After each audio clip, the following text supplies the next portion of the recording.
They thought she was just another invisible face in the crowd, but 15 years later, when she walked into that courtroom wearing judge's robes, the very people who had mocked her would discover just how wrong they had been. The fluorescent lights in Jefferson High's library hummed their tired tune as Kiara Wilson sat alone at the corner table, her fingers tracing the worn spine of constitutional law, principles, and policies. The musty smell of old books mixed with the sharp scent of industrial cleaner, creating that familiar library cocktail that had become her refuge. Around her, students whispered about weekend plans and upcoming games, their voices creating a bubble of normalcy that never quite included her. She was 17, skinny as a rail, with clothes that were clean but obviously secondhand. Her backpack was held together with duct tape, and her shoes squeaked slightly on the polished linoleum when she walked. To most, she was background noise, the quiet black girl who cleaned tables in the cafeteria for lunch money and stayed late to help teachers with filing. Her presence was so commonplace that eyes simply slid past her, registering nothing worth remembering. But inside that threadbare exterior burned something fierce and uncompromising. While her classmates scrolled through social media, Kiara devoured legal briefs. While they complained about homework, she studied Supreme Court cases by the glow of her phone when the electricity got cut off at home. The law wasn't just her escape. It was her promise to a mother who worked 3 jobs and still believed her daughter could become anything.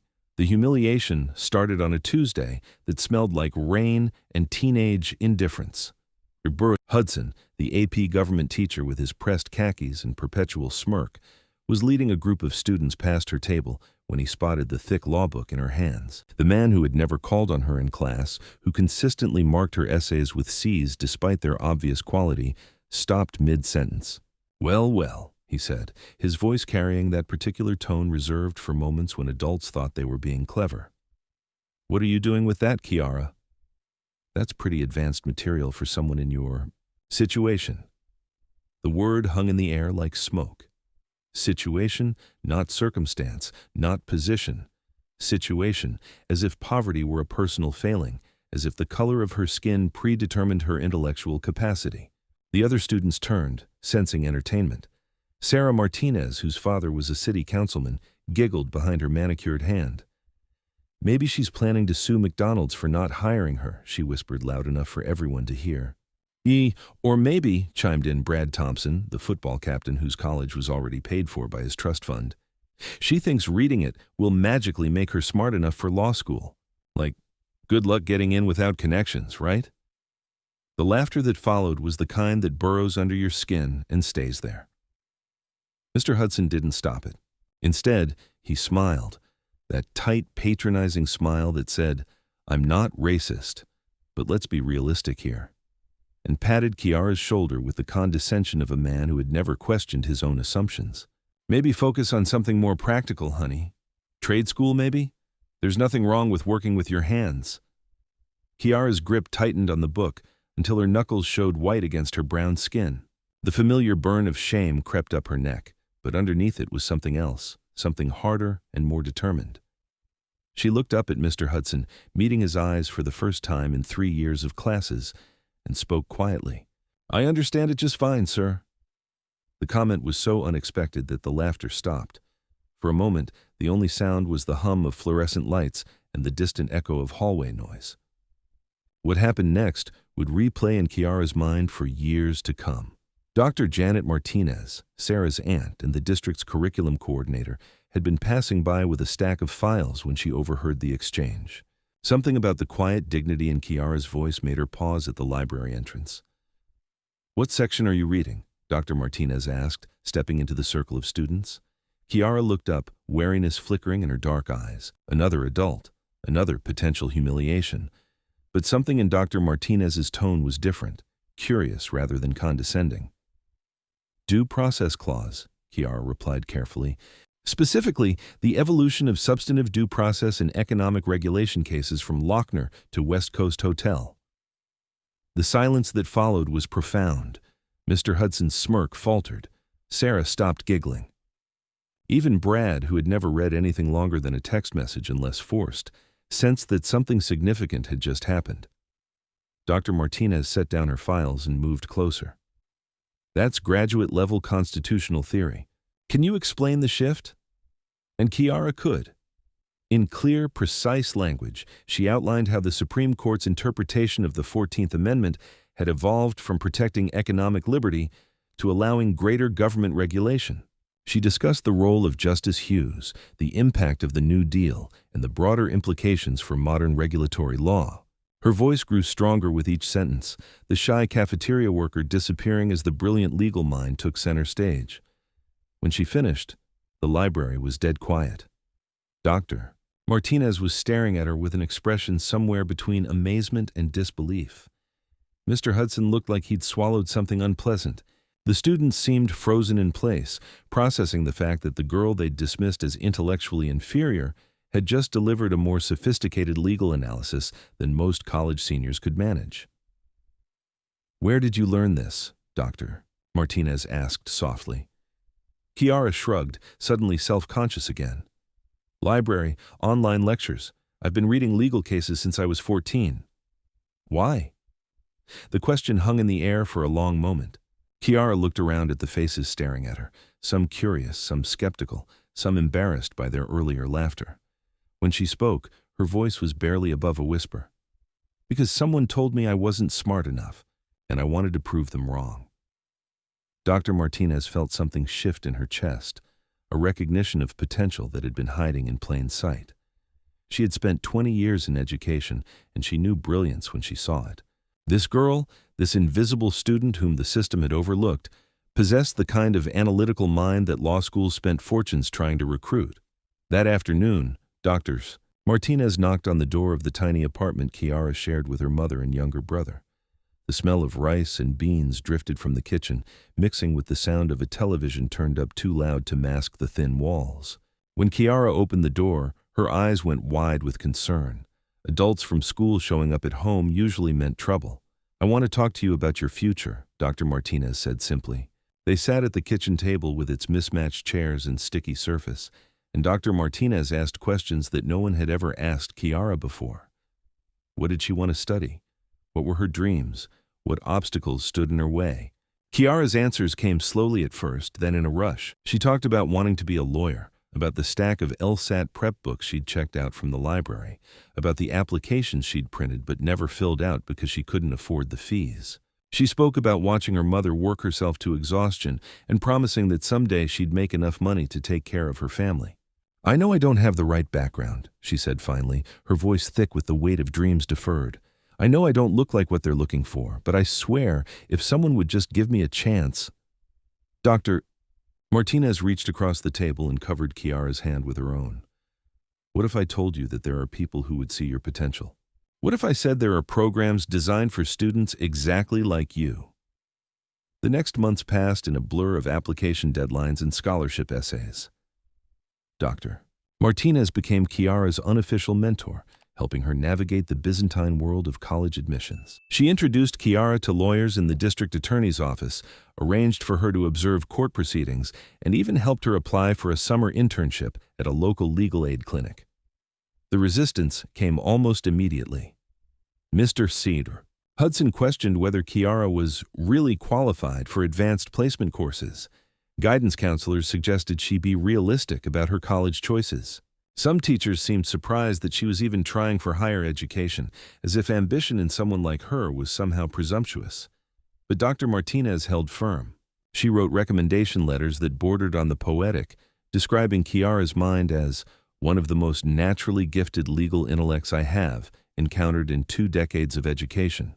She made phone calls, pulled strings, and leveraged every contact she had built over her career. The acceptances started arriving in March. Full scholarship to state school, merit aid at a prestigious private university, and then the call that changed everything, a full ride to Columbia Law School's pre-law program with guaranteed admission to the law school upon graduation. Kiara was sitting in that same library corner when Dr. Martinez found her with the news. The same fluorescent lights hummed overhead, the same smell of books and cleaning solution filled the air. But everything was different now. "You did it," Dr. Martinez said simply, holding out the acceptance letter.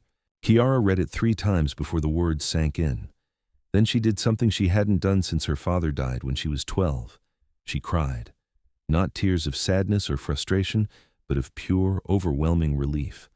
The impossible had become possible. 4 years later, she graduated summa cum laude with a degree in political science. 3 years after that, she finished law school in the top 5% of her class, with job offers from firms that had never recruited from her high school. She chose the prosecutor's office instead, drawn to the work of seeking justice for people who looked like her, who came from neighborhoods like hers. Her rise through the legal system was meteoric.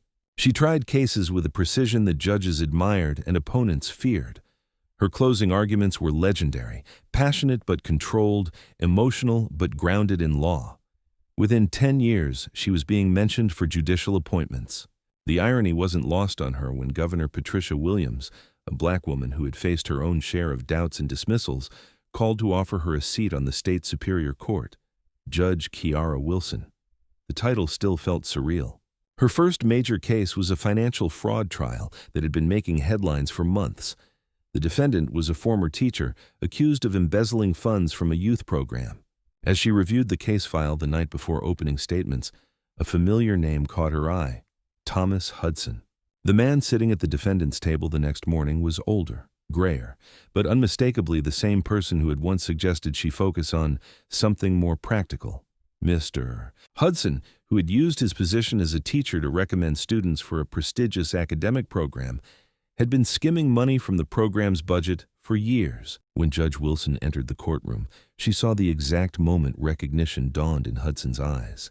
His face went white, then red, then white again. His lawyer whispered urgently in his ear, probably explaining who she was, probably calculating how this would affect their case. But Kiara had learned long ago that justice wasn't about personal satisfaction. It was about the law, applied fairly and without prejudice. She presided over the trial with the same meticulous attention to detail that had characterized her entire career. She ruled on objections based on precedent, not personal history. She gave Hudson every benefit of due process that the Constitution guaranteed. The evidence was overwhelming. Financial records showed a clear pattern of theft. Former students testified about program resources that had been promised but never delivered. The jury deliberated for less than 4 hours before returning a guilty verdict on all counts. As the bailiff led Hudson away in handcuffs, he turned back once to look at her. In that glance, she saw recognition of more than just her identity, recognition of the cosmic justice of the moment. The girl he had dismissed as intellectually inferior now held his fate in her hands. After the courtroom cleared, Kiara sat alone in her chambers, still wearing her robes. On her desk was a photograph from her law school graduation, her mother beaming with pride, Dr. Martinez, standing beside them both. Next to it was the old law book from high school, the one she'd been reading that day in the library. She kept it as a reminder of how far she'd come and how many people had believed in her when she couldn't believe in herself. The knock on her door interrupted her reverie. Her clerk announced that there was a young girl outside who wanted to meet her, a high school student from Jefferson High who had been following the trial for a civics project. The girl who entered was maybe 16, with the same hungry look in her eyes that Kiara remembered from her own teenage years. She was Latina, with carefully pressed clothes that couldn't quite hide their age, and she clutched a notebook filled with questions about the legal system. "Judge Wilson," she said nervously, "I know you're busy, but I wanted to ask. I've been reading about constitutional law, and I was wondering, is it really possible for someone like me to become a lawyer?" Kiara smiled, remembering another girl who had once asked similar questions of herself. She gestured to the chair across from her desk and said the words she had longed to hear at that age. "Tell me about your dreams." They talked for an hour about law school, about scholarships, about the long road ahead. When the girl left, she carried with her a list of books to read, programs to research, and most importantly, the knowledge that someone believed in her potential. That evening, Kiara drove past Jefferson High School. The building looked smaller than she remembered. The parking lot where she'd once felt so isolated now just asphalt and painted lines. But as she sat there in her car, she could almost see her teenage self walking those hallways, carrying her law books like armor against a world that had already decided who she was supposed to be. Her phone rang. Dr. Martinez, now retired but still a force of nature, was calling with news about the scholarship fund they had established for students from underrepresented backgrounds who wanted to study law. "We just got our biggest donation yet, Doctor," Martinez said excitedly. "A tech entrepreneur who grew up in foster care. He said he wanted to make sure no kid with potential ever gets overlooked again." They talked about the students they were helping, the barriers they were breaking down, the futures they were making possible. When Kiara hung up, she felt the deep satisfaction that comes from work that matters. Not just the cases she decided from the bench, but the lives she touched by proving that invisible didn't mean impossible. Late that night, she stood at her apartment window looking out at the city lights. In her reflection in the glass, she could see both versions of herself, the uncertain girl with second-hand clothes and impossible dreams, and the woman in judicial robes who had made those dreams reality. They were the same person, separated by years of work and will and the belief of people who had seen her potential when she couldn't see it herself. Tomorrow, there would be new cases, new challenges, new opportunities to uphold justice. But tonight, she simply stood there, holding that old law book and remembering the power of being seen.